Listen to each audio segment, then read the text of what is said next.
Hi, Dan. How are you? How are things going? Oh, I cannot complain.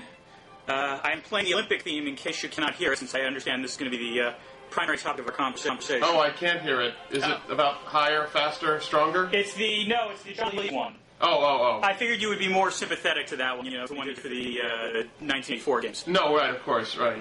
But I like higher, faster, stronger. Okay, this is good to know. All right, I'll kill that. So we're here to talk about the impending Olympics. They start on Sunday, I believe, in Beijing, right? 8/8/08. See, you're even closer under the the preparations than I am. The most propitious set of numbers in Chinese numerology. Yes, no, that they did this intentionally. They're very unbelievably conscious of numbers in China. I have a sister-in-law who lives in China, and she is constantly consulting numbers on dates of when to do things. How's that working for her? Very well. She's married to a wonderful guy, and she has two wonderful children, so she's doing great so far. Okay. Well, why don't we, before we talk about, what's going to happen, I think we wanted to talk about whether, what the expectations were about what the Olympics were supposed to, to do in terms of China. Well, I think ever since the games were awarded to China, after the U.S. played a role in blocking it the first time, I think back for the 2000 Olympics as a result of Tiananmen Square, and the Chinese were very bitter about that. Then, this time it was supported, and I think it was all part of the... And this was the support. This all happened in 2000, if I remember correctly, right? Yeah, I mean, it was going to be China's turn, and it was all part of the opening, the engagement strategy, the idea that the more respect and global integration that you bring China, the more likely there will be for the kind of reforms we're looking for. And I think the argument was made and has been made, and for all I know, is still being made. That having the Olympics in China is one means of compelling or persuading, or choose your verb, China to open up politically. And to be fair, I mean, there had been past evidence that this might have worked. I mean, the Olympics on the whole have a mixed record, let's just say, to put it generously with regard to politics, but there have been two examples where the Olympics, you could argue, actually did contribute to an opening. The first one was the 88 Games in Seoul, when, they were awarded in 1980 when South Korea was, an authoritarian military dictatorship. And then in 87, when there were democracy protests, one of the constraints that was put on the Seoul regime is they didn't want to crack down too harshly, since they were going to be hosting the Seoul Games a year later. So that's one way it can go. The other way in which it's opened is sort of accidental, and I think a lot of people underestimate the role the Moscow Games in 1980 played in bankrupting the Soviet Union. That the Soviets expended so much money to try to make those games look successful that they wound up being completely bereft of resources to try to correct a tottering regime. Yeah. Well, I don't think China will have that problem. They've got every major American corporation and every global corporation sort of helping them out with this, in addition to whatever the money they're spending themselves, right? Mm-hmm. And, I'm a little bit wary. I know you weren't trying to make too much of it, but I would say the key factor in Korea's political transformation was when then Assistant Secretary of State Gaston Seeger traveled and met with the South Korean leaders and said, that's it. It's over. You've got to...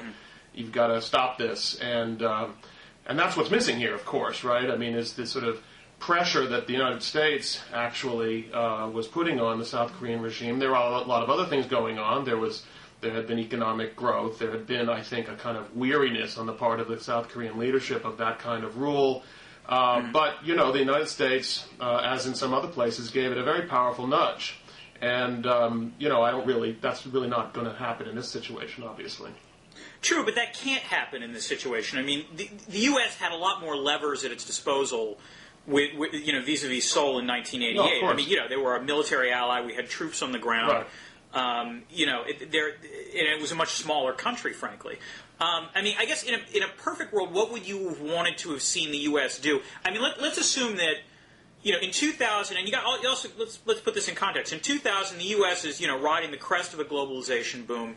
The idea that we're going to remain the hegemon seems it would seem common sense. And the hope was that this was going to open up China. Now it hasn't quite broken out the way that was the expectation were. But let's face it, we've committed now. The games are going to go on. What do you think the appropriate U.S. position should be on the Olympic Games at this point? Well, I'm not sure that the current position isn't appropriate. It's just, what we think we're accomplishing is not what we are going to accomplish. You could have said Bush shouldn't go to the opening ceremonies, or others shouldn't have gone to the opening ceremonies. I'm not sure that was ever in the cards, but after the earthquake, it really wasn't in the cards. I mean, if all we'd had between now and a few months ago was Tibet, it's possible that there would have been a lot more pressure on China, a lot more people being unwilling to go to the opening ceremonies. But I think the intervention of the earthquake really changed the dynamic, and so I'm not even sure at this point that I would recommend not going to the opening ceremonies. The irony, of course, is that because he's going to the opening ceremonies, Bush has had to make, I think, a fairly, by the measure of these things, fairly strong statement condemning China's human rights policies, which has led to the predictable rebuke and indignation on the part of the Chinese.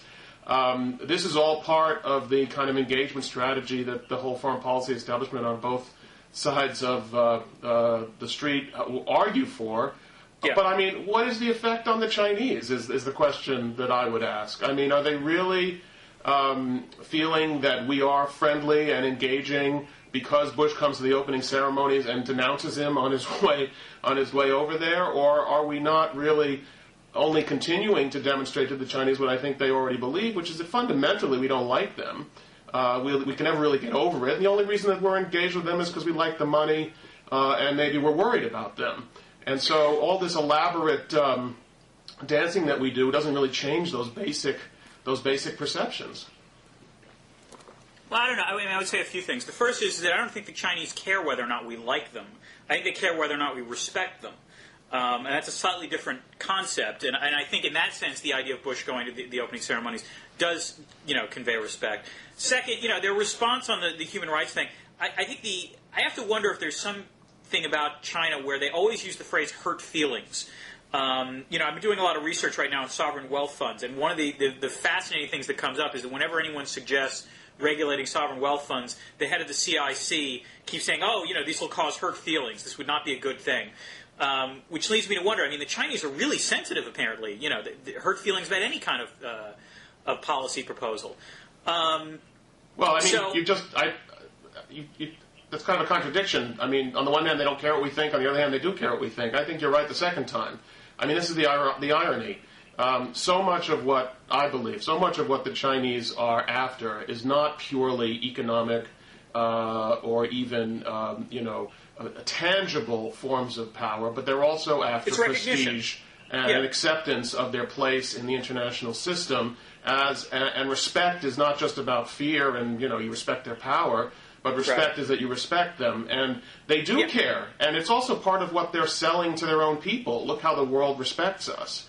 So I think we really have, in fact, more influence than we think if in fact they care about whether we think that they are worthy of respect. See, I'm not as convinced about that. I mean, I agree they want this respect, but at the same time, I mean, in terms of what the Chinese government, the Chinese Communist Party and the Chinese government want, there's sort of three things that are terribly important to them. The first is, economic growth, uber alles. The second is domestic support, and then the third, and this is a long way down from those first two, is international recognition. And I think for them, what matters in terms of these games is less what the rest of the world thinks than just the fact that they show up, and then the domestic Chinese population thinks they've pulled off a great victory, regardless of what the international reaction is. Well, that might be true, and I would if I could just put one thing that they care about above uber alles, all the other things you mentioned, which is that they care about their continued rule in their continued control of power. Oh, well, yes, no, obviously. Everything else stems from that, and that leads not always, obviously, to strictly economic decisions. But you're certainly right that I think, in fact, there may have been a slight, I wonder whether you would agree with this, there may have been a slight shift in what the Chinese have decided to want out of the Olympics. I have the feeling that, if you'd asked them a year or two ago, a lot of it was about announcing their place on the world stage to the rest of the world. Now, obviously, this was going to have domestic, benefits for them because that's what the Chinese people want to see.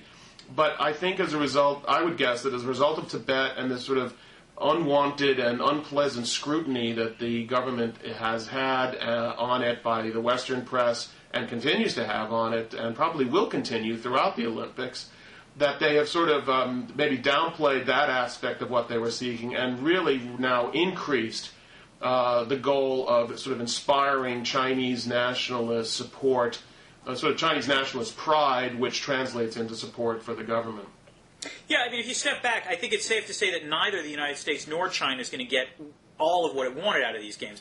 I mean, as you pointed out, the U.S. hope, back in 2000 was that by 2008, when the games took place, you'd have a, dramatic opening, and you clearly haven't had that in terms of China. There's been some measure towards openness, but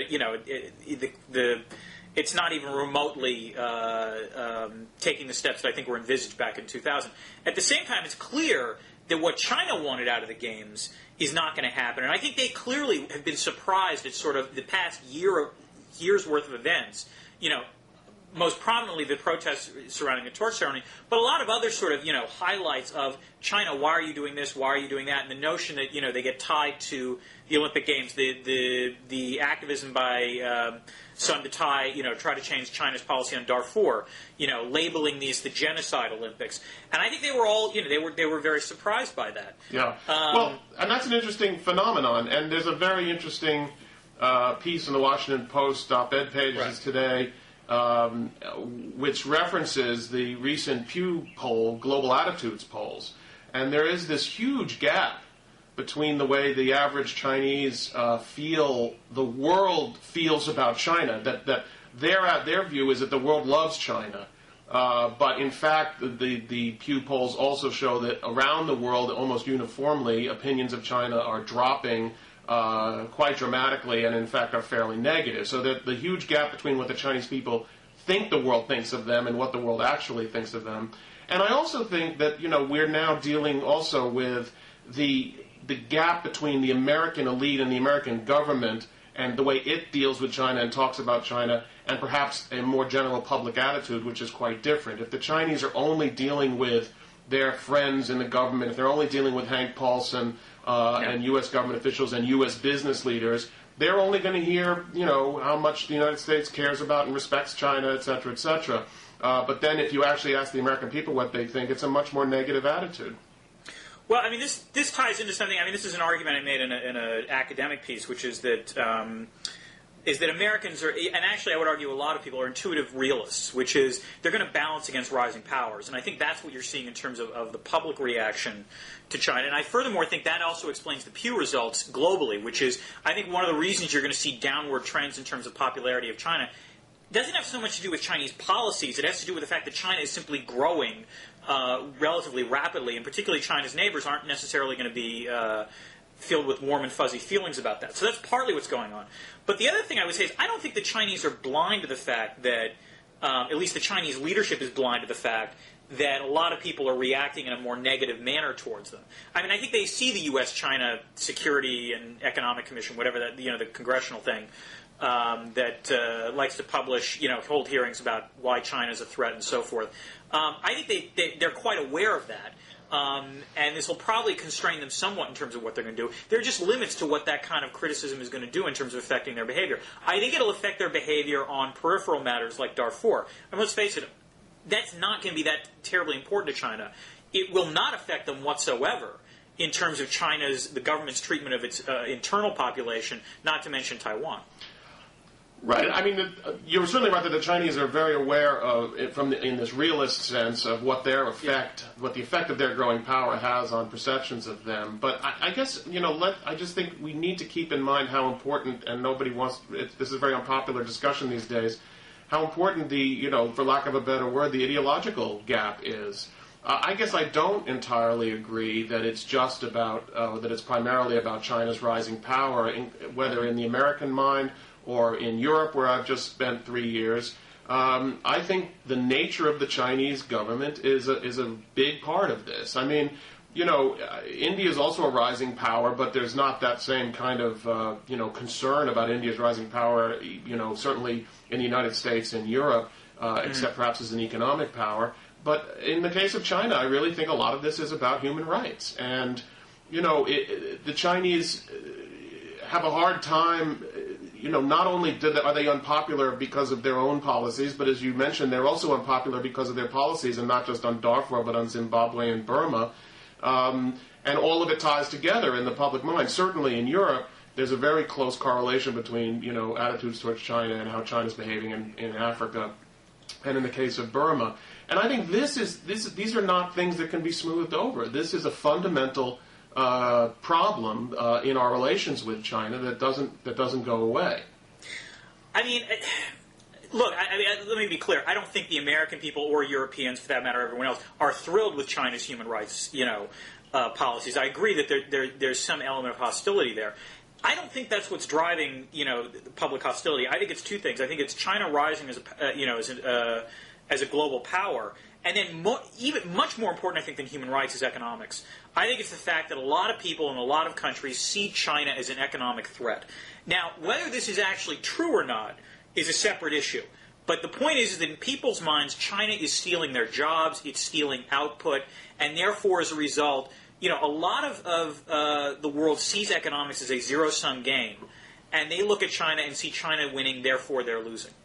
Well, I mean, look, it's obviously it's a perfect storm. We've got all things in a sense pointing in the same troubling direction. If people are worried about a rising China from a power point of view, a geopolitical point of view, if they're worried about China, and this is true in Europe too, by the way, great concern about what the growing Chinese economy, what effect that will have on European jobs and Europe's ability to compete.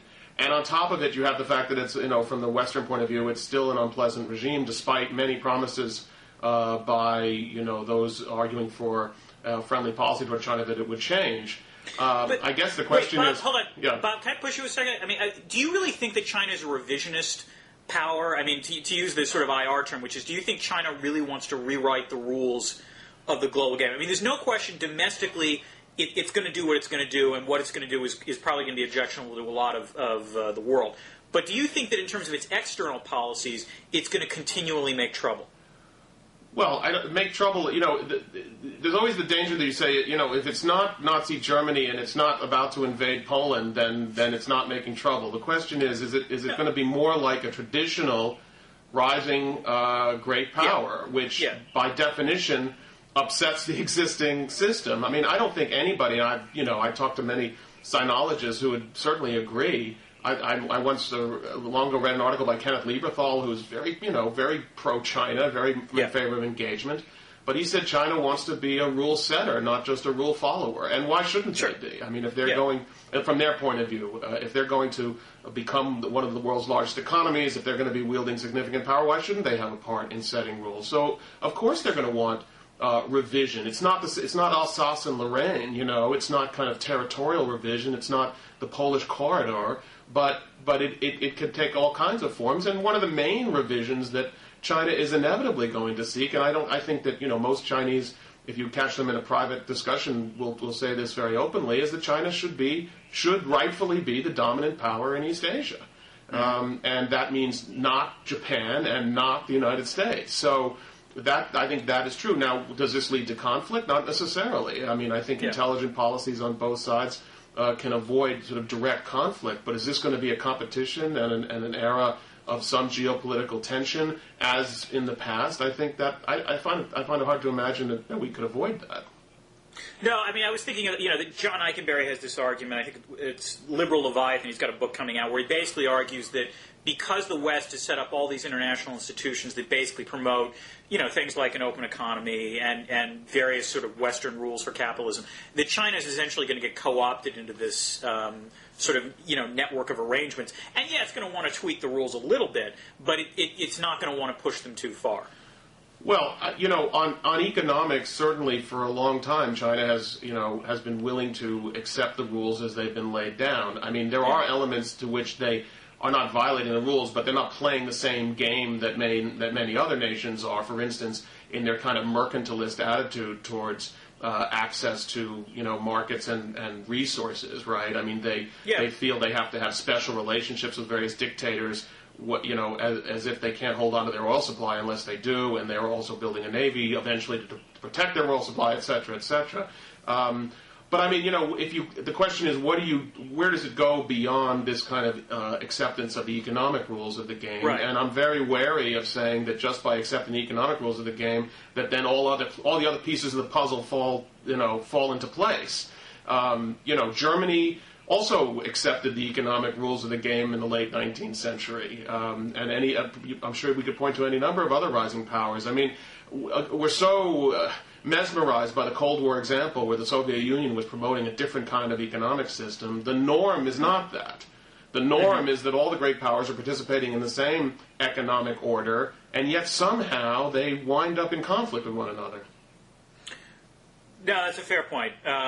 Although, but it should be pointed out that the reasons for the conflicts, in the previous century were not ideological. I mean, they were realpolitik ones. I mean, this is where I think I might disagree with you. Well, I mean, I guess we would disagree to some extent. I think one element of the great drama of the 19th century was the split between the sort of more liberal world and the Eastern autocracies. And I know from studying American history fairly closely that Prussian militarism, which was a phrase tripping off of everyone's tongues in the late 19th century, and real hostility toward the Kaiser, which was a big shift in American opinion from the days when Bismarck began. The Americans somehow thought that Germany was going to be a democracy like the United States. We always think that everybody's about to be just like us, and then there was this great disappointment, and I think that did play a role, and I think it played a role for England and France as well. So I don't want to say that it wasn't. Obviously, it was about the emergence of a great power, but ideology is always present in these kinds of things when you have governments of very different types.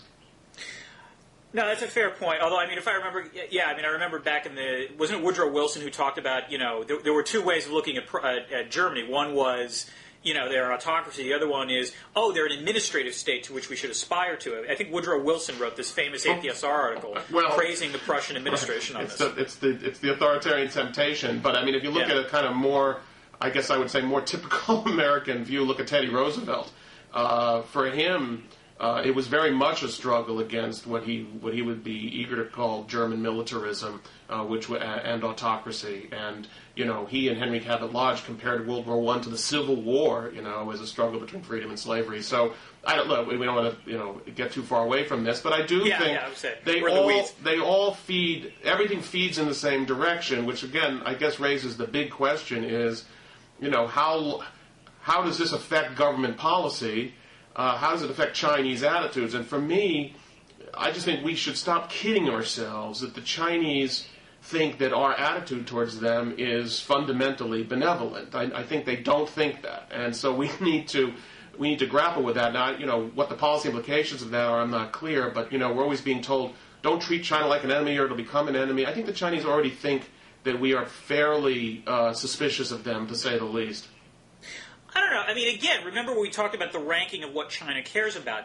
If the U.S. pursues policies that, yes, contain some criticisms of China's domestic policies, but the fact is those criticisms only matter on the international stage as far as China is concerned, and we retain a policy of economic openness, which I don't think is going to change regardless of who gets elected president, then, is China really going to care about... I think part of what we're disagreeing about is, do the Chinese perceive ideological criticisms by the United States as being an actual existential threat to them or not? And I guess my take is that so long as we're actually relatively friendly on the policies that really matter in terms of their material interests, then the other stuff isn't going to matter as much. Well, I guess I would lean... I mean, I wouldn't make a bald statement like they see criticism as an existential threat to them, but I also wouldn't say that they think it's irrelevant. I mean, it really wasn't so long ago that the United States led the entire world in isolating China and imposing some very severe economic penalties and really setting China back, and really, making it very clear in 1989 that we and the rest of the West would have been absolutely delighted to see the leadership overthrown. 1989, I'm constantly told about it. Wait a minute. Hold on. I mean, how harsh were the sanctions? I mean, we sent Eagle Burger if you were Chinese, 6 weeks no, ago. I know. Right, and we obviously we did both, but from the Chinese perspective, and there's a lot of literature on this in terms of Chinese reflections on this past and Chinese scholars talking about it. The Chinese were traumatized by the world reaction to Tiananmen, because obviously from their point of view, what they had to do was obvious, and the world's reaction to them was a big surprise. And then they also had, as you know, the extreme anxiety stemming from the fall of the Soviet Union, right?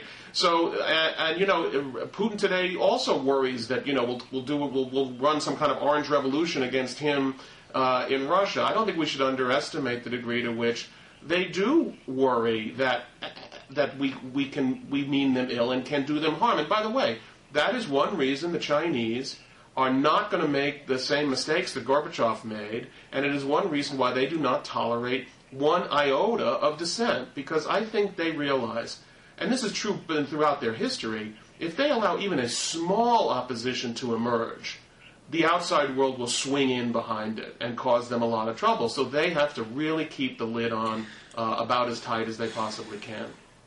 Well, I mean, this then raises another issue, which is I'm not sure that's entirely true in this case, because of, among other things, one of the things that's emerged since Tiananmen has been the almost rabid nationalism of the Chinese population.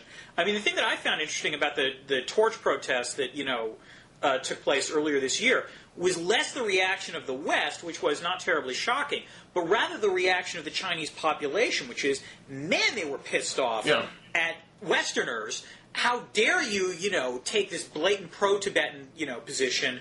Those, idiots in Lhasa, just made stuff difficult for the Chinese. And as a result, they started doing things like boycotting Carrefour and so on and so forth. Right. So I'm not sure how you're going to foment this, insurrection or democratic uprising in China that's going to be terribly friendly to the West. Well, that's a separate issue, though, Dan. I mean, But it's a big issue. No, but I mean, it's a separate issue from whether the Chinese are worried about a possible democratic opposition or any kind of opposition. I mean, they are worried about it. That's why, if some religion does breathing exercises in unison around the country, they have to crack down on it. I mean, that they're concerned about it, I think, is without dispute. Now, there is the question: is the democratic China more in our interest than an authoritarian China? People like Fareed Zakaria prefer an authoritarian China. They don't trust the Chinese people. They think they're more nationalist. I think we don't know the answer to that question because we don't know what the Chinese would do if they actually had a bit of freedom. And a lot of this nationalism, as you know, is not only fanned by the government, but was part of the Chinese government's education policies in the early and mid-1990s. Yeah, but you know what? Nationalism is one of those sticky things that's really, really tough to reduce once it's fanned up. I mean, look at it this way. My guess is that what the Chinese are actually, what the Chinese leadership is equally worried about. They're worried about threats from, democracy activists. I think they're equally worried about, nationalist overreaction. I mean, take a look at what happened when there were anti-Japan, protests a couple years ago, which is the Chinese government originally said, "Oh, good, we can use this to our advantage," and then, about a day or two later, they realized, "Holy." Cow, things have gotten out of control. Well, right. And nationalist movements have turned into revolutionary movements in China. Right. I mean, that's a historical fact, and they're obviously aware of that. Right. So, I mean, I guess look, I obviously would, my natural instinct is to want to see China liberalize and democratize. I'm just not sure, given the sort of lay of the political land there, it's going to evolve in the way that anyone would really think would necessarily be a positive trend for the world. Well, it just depends on whether you actually believe in universal rights or not. No, I don't think it's whether... I mean, look... that would be a positive benefit if you believe in universal rights, right? Yes. But you're assuming, actually, that you would create... I mean, let me put it this way. It wouldn't shock me if you had a situation where you had a nationalist uprising in China that would then lead to not really that much... that might be very popular, but wouldn't necessarily... respect universal rights any more than the current regime. No, absolutely, and we've already seen various, broken transitions in places like Russia, where we had the sort of attempt at a democratic government, which led to this counter-reaction. Certainly, China, that absolutely could happen. But I'm not calling for policies to put a right-wing regime in China in place of this regime, whatever wing it's on. I'm just talking about whether the Chinese, whether it matters to us in terms of international policy, in terms of our relationship to China, whether it's a relevant fact. This is, I guess, my key question. Okay. Is it or is it not a relevant fact that China is an autocracy? Now, I don't think that you would necessarily argue that it isn't a relevant fact, but I am struck by what a great effort is made in intellectual salons in the United States and elsewhere to say that it's irrelevant to us whether China is an autocracy or not. I don't think. I mean, I think the answer. You're right. I'm not going to say it's irrelevant. Of course, it's relevant. I think it's a question of relative priorities, though. I think you clearly want to put it at a much closer to the front of the queue than I would probably be comfortable doing so. Mostly because I don't think there's a hell of a lot the U.S. can do about it, the situation on the ground, and there's a lot that on the international plate of issues that China can really muck up if we try to muck up their domestic context. What will they do? Will they slow down our ability to impose sanctions on Iran? Will they make it harder for us to act in Darfur and Zimbabwe and Burma? I mean, what are they going to do what are they going to do to us that if we raise this at a higher level? I mean, they can make all. Look, you can mock the fact. I mean, you're right. They've been breaks on a lot of these things. On the other hand, they actually have taken some steps, both on Iran and in Sudan, that have been, somewhat constructive. Well, so we're told. I see very little evidence actually of that, and I don't want to interrupt you. I'll let you go back to it. But I mean, in the case of Iran, they are building up an energy dependency and relationship with Iran that is going to vitiate any efforts on our part to impose real sanctions on Iran. I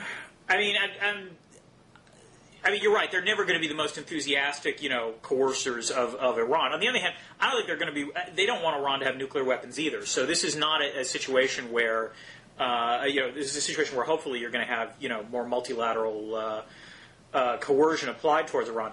I mean, there are other ways, though, in which they can make life extremely difficult for the United States. Among others, again, economics. If you're holding $1 trillion, more than $1 trillion, close to $2 trillion in U.S. assets, that's going to have some kind of effect on the U.S. economy. Well, what do you? I mean, I've heard this argument, but I never expected to hear it from you, Dan. I mean, we are symbiotically dependent on one another. What are they going to do? Dump all their holdings? I mean, no, they're not going to do that. No. I agree. They're not going to do that. No, but they could, let's say, stop the yuan from appreciating. They could. Again, these are things at the margin where it's a question of, do you think? And again, this. I guess my take on it is that I think ratcheting up U.S. pressure on China's human rights is going to have zero effect on China's human rights, but it will have marginally negative effects on U.S. economic interests and U.S. And other U.S. security interests elsewhere. So, in that cost-benefit calculus, I'm not thinking that you put criticism of Chinese human rights to the front of the queue. Well, I agree that things are on the margins, but I guess I would say history doesn't really support what you're saying, because I mean, look, we were fairly critical in the 1990s of China's human rights practices. We had a vote on most favored nation status every year, which was a great moment for China bashing and criticism. The Clinton administration actually, had to spend a lot of time worrying about getting people out of jail and putting a lot of pressure on the Chinese government. And during that entire period, our economic relationship absolutely blossomed. There was no sense that the fact that the Clinton administration continued to put some mild pressure on China, but even though it was mild, it's much more than we do now, in any way harmed our economic relationship. The Chinese were used to it; they expected it. Now I'm in the situation where I can't believe you just defended the Clinton administration's policies. I defend the Clinton administration on many issues, Dan. I'd be happy to go through a whole list with you. I'm just kidding. No, but I mean, I think I would disagree. I mean, I don't think that the linkage to China and MFN didn't really. I don't think it had quite the effect you think it did. I mean, I remember in '94 when that was the big debate about whether or not. The MFN status was going to be revoked because of human rights. Clinton lays down a marker in '93 saying we're going to do it if the human rights situation doesn't improve. And the U.S. administration got embarrassed by that. I mean, China basically, extended the middle finger on that. The American businesses came and beat Clinton up around the head and took him into the back room and beat him up, and then he came out. I mean, the Chinese handled that very effectively. They did. So, I mean, I guess that's my point, though, is that I don't think there's any reason to think they're going to be any less effective on this issue now. And again, I don't think there wasn't a hell of a lot of progress in the 90s on human rights in China. I mean, again, I'm not saying you don't criticize them. I'm perfectly happy to criticize them on this. But I guess the question is, do you think it's possible you can pursue both tracks at the same time, which is you criticize them, but you also continue the special economic, the SED, the dialogue that Paulson's initiating, and is there any other policy option available? I guess. Look, I think we could do all kinds of things all at the same time. We can, we can hold them to higher standards, and I think, I like this responsible stakeholder phrase that Bob Zellick came up with. Yeah. I'm not sure the Chinese like it, but I think we should say, look, part of being a responsible stakeholder in the modern world, because they care about being in the modern world, it has something to do with how you treat your people too. It's not just it's an indivisible world. It's a globalized world. It's not a world where you can just do whatever you want. So that's one element. I think we can do that. We can have the equivalent of the Helsinki Accords with China, as we've tried to do with various human rights agreements. We can engage them economically. We can engage them strategically. And at the same time, as we have been doing throughout the past 20 years, we are also engaged in a kind of what they call it a hedging strategy, but it's really a containment strategy. I think we can do all those things at the same time, and I think we should. Let me ask one last question on it, or I got two last questions on this. The first is whether you think post-Olympics, in a lot of countries that have hosted the Olympics, there's also been sort of an Olympic hangover. Yeah, especially in Greece. In Greece, in Montreal, in Canada, and a lot of countries where, the Olympics are over and everyone's like, that's it? That's what we got out of this? There wasn't that much. Do you think that'll happen in China as well? I can't begin to imagine. I suppose it has a lot to do with how many medals they win, I bet. For the poor Greeks, all they got out of it was a highway to the airport, which I think was very important, by the way. If you've ever been in Athens and had to get to the airport, the highway to the airport. I unfortunately have not, so it's a big improvement over what used to be the case. But it wasn't like the Greeks won 200 medals or how many medals you can win.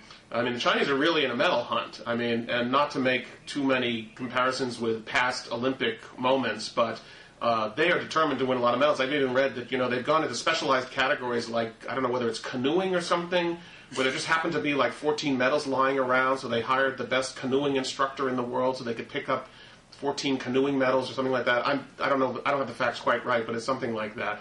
So I suppose if they come out and they're the world's champion of gold medals, that'll be a boost to their pride. And that'll be interesting to see. I guess now I blank on the other question. Oh, I'm sorry. It was the canoeing. No.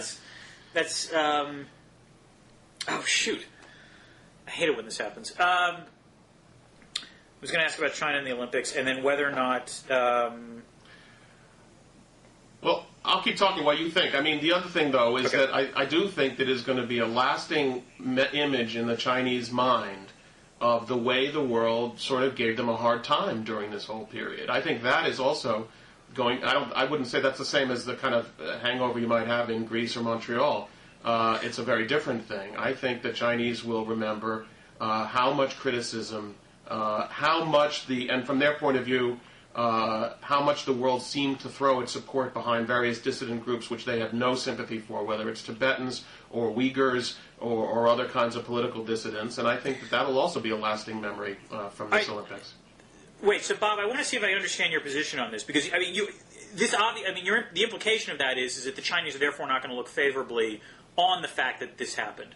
So your argument is that the U.S., is that because there's been a lot of public criticism of China's treatment of minorities and human rights and so on and so forth, that the Chinese know this, therefore they don't see the rest of the world as terribly friendly, therefore we have nothing to lose if we criticize them even more. Is that correct?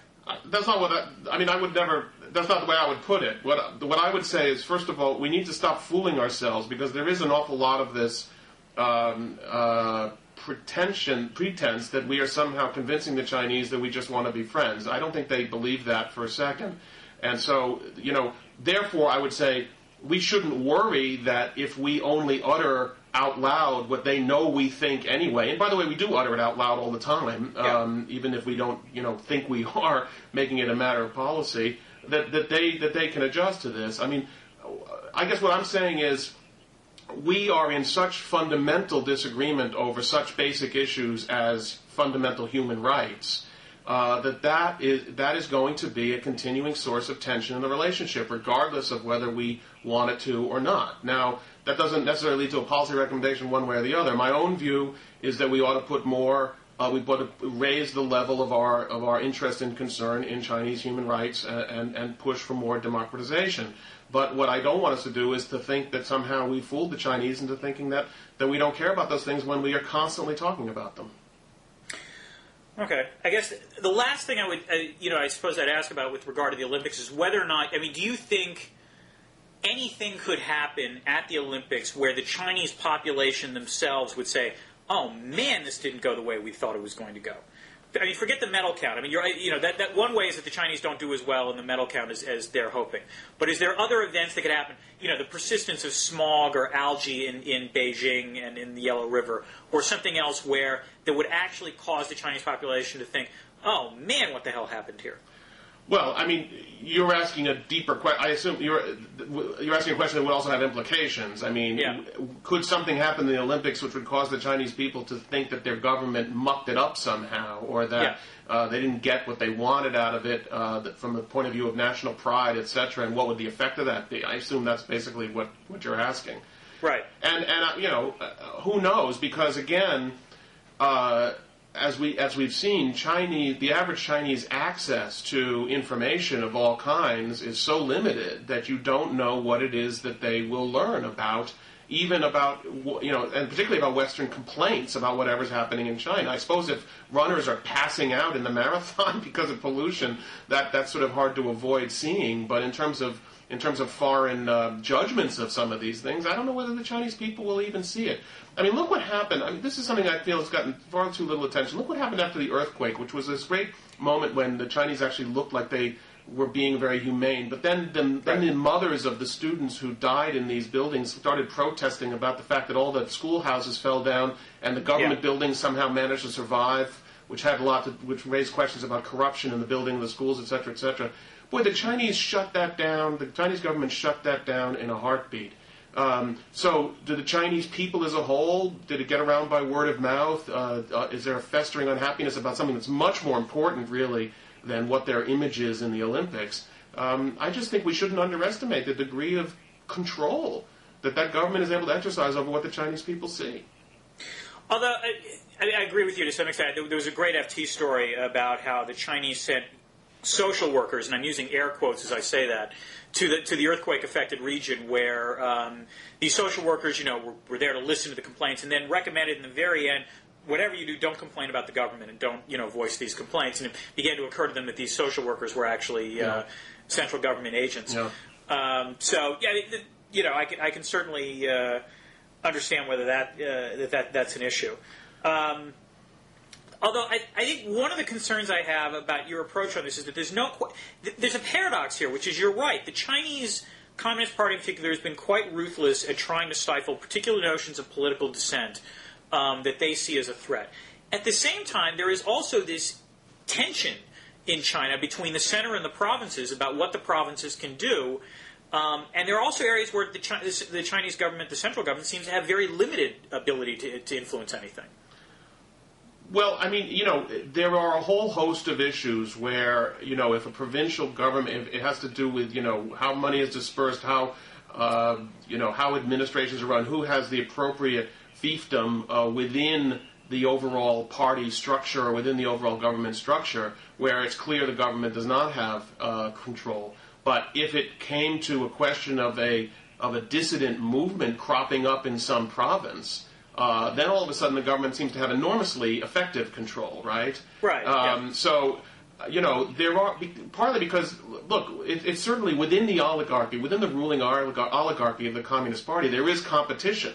There's competition for power, and there's also competition over what's the right way to go. And there's a certain permissible, struggle. Also, there's some unavoidable struggles between various different corrupt entities, which are sort of obviously have to be permitted.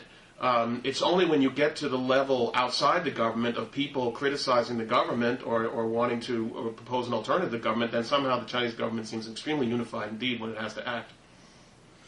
Well, they don't like the feedlot threatened. Yeah. All right, unfortunately, I need to get going, but right, before we close, I'm curious, Bob, are there any actual Olympic events you're interested in watching, or you don't care about the sports aspect of it?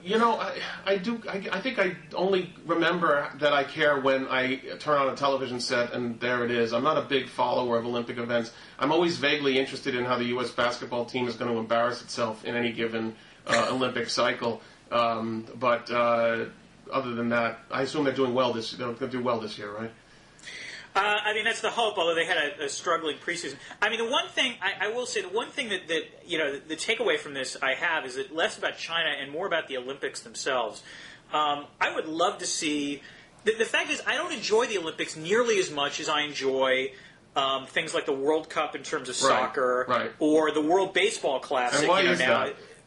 I think it's because those events don't bother. First of all, they're single events, so you don't have the massive, overwhelming sport, nonstop sports coverage. So that makes it a little easier. And the second is that the only countries that participate are the countries that really desperately care about these sports. The World Cup is obviously a nearly global phenomenon, but the World Baseball Classic, countries that are pretty baseball mad will participate, or the rugby the rugby is the same way. And so one of the things I would love to see down the road is a switch on the whole from this sort of Olympic event, style ceremonies to a much more nonstop series of these kinds of World Cup events, because I think those are much more enjoyable. What do you think about the tension that always exists in the Olympics between it's supposed to really be about the individual, not about countries, and yet everybody is always thinking about it in terms of countries. I mean, the World Cup is unambiguously nationalistic, right? Yeah. But in the Olympics, it's sort of like we're supposed to pretend that it isn't about nations, even though everybody of course feels it is. I wonder if that tension creates a problem for enjoyment as well. Oh, I think part of the reason why you might have this in the Olympics is that they're a lot more individual. I mean, they're individual events, whereas when you're talking about a World Cup, or, something, those are team sports. So I think it's probably much easier to associate those with countries. And I think. It was funny, preparing for this, I was rereading, you know who Red Smith was? Yeah. He was a sports columnist for the New York Times. I mean, it's hysterical to read Smith's columns about the Olympics where it just sort of thunders on about the idiocy of the IOC, the International Olympic Committee. But one of his suggestions, which might not be a bad one, is if you want to actually try to strip this of nationalism, don't have the countries march out. Have it just be individual entrants. And then see what interest it would generate. My suspicion is it would generate much.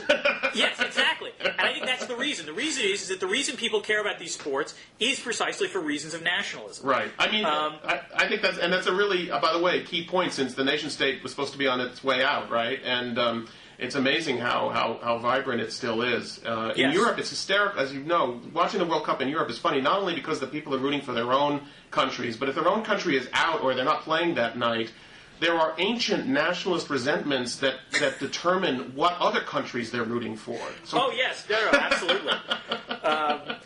It's a great. It's what I always love. If you think nationalism is dead, go to Europe during the World Cup. And exactly. Italians do not root for Germany. All right. On that note, all right, Dan. Definitely a pleasure. Take care. Same here, Dan. Thanks a lot. Bye.